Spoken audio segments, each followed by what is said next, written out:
بسم الله الرحمن الرحيم قل يجمع بيننا ربنا ثم يفتح بيننا بالحق وهو الفتاح العليم قل أروني الذين ألحقتم به شركاء كلا بل هو الله العزيز الحكيم وما أرسلناك إلا كافة للناس بشيرا ونذيرا ولكن أكثر الناس لا يعلمون ويقولون متى هذا الوعد إن كنتم صادقين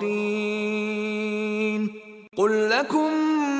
ميعاد يوم لا تستأخرون عنه ساعة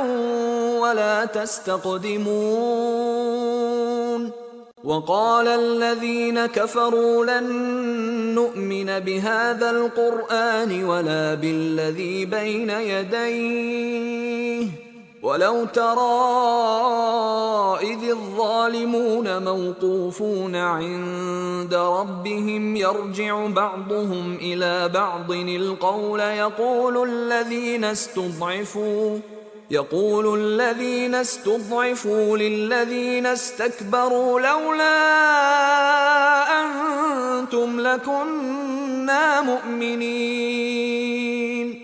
قال الذين استكبروا للذين استضعفوا أنحن صددناكم عن الهدى بعد إذ جاءكم بل كنتم مجرمين وقال الذين استضعفوا للذين استكبروا بل مكر الليل والنهار إذ تأمروننا أن نكفر بالله ونجعل له أندادا وأسروا الندامة لما رأوا العذاب وجعلنا الأغلال في أعناق الذين كفروا هل يجزون إلا ما كانوا يعملون وما أرسلنا في قرية من نذير إلا قال مترفوها إنا بما أرسلتم به كافرون وقالوا نحن أكثر أموالا وأولادا وما نحن بمعذبين قل إن ربي يبسط الرزق لمن يشاء ويقدر ولكن أكثر الناس لا يعلمون وما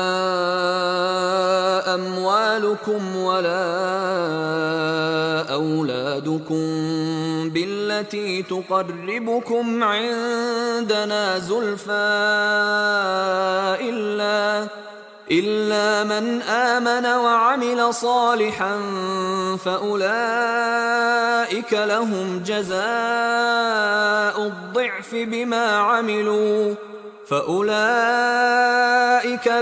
جزاء الضعف بما عملوا وهم في الغرفات آمنون والذين يسعون في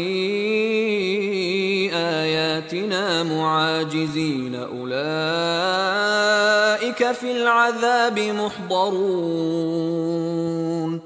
قل إن ربي يبسط الرزق لمن يشاء من عباده ويقدر له وما أنفقتم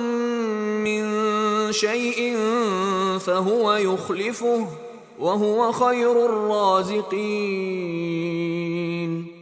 ويوم يحشرهم جميعا ثم يقول للملائكة أهؤلاء إياكم كانوا يعبدون